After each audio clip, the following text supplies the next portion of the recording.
Saludos amigos, hoy tenemos un nuevo video que va a tratar sobre el uso de la D y T en la lectoescritura del idioma Ngobe. Kebo kue Ngobe dre, medare hati de gabida kue Ngobe rebedo.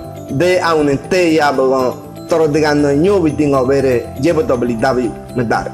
D a un T ye, ni no imblide, wane no imade hati. Kore bedo, kuge mingani bedo, abagon beli dabi bedo, tibi niere kue hati de gar bedo kro. Noi mate hati kore bedo, D a un T ye, to ye de. Je bedo, kuge mingani kore bedo. Tigare, beli te. Agua nyogore bedo wane, de diori megare bedo, niere belide. Kankin tu. Nyogore bedo bro, kangi du. Ta, tigare. Agua nyogore bedo bro, tada. Qui ta tigare, agua nyogore bedo bro, qui da.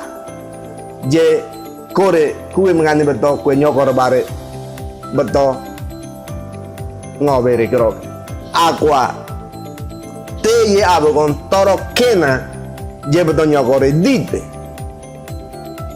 kure ari tuindori ta da to de ti di totigani kena te totigani kena ye wani nyokore dite beto de ye erado toro dide abo nyokone beto kure ari nyoge toro ogo ngobere de dide biti ke do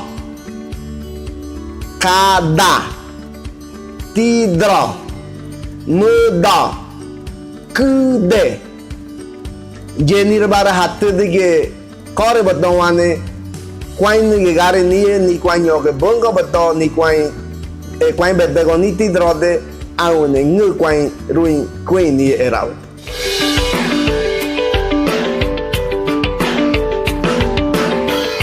No vedre sribine rebare noi hakon in kroge tibi correre muye che se de quon che dego kugaro nyoi purinchi mrusara aune sinte bene groge.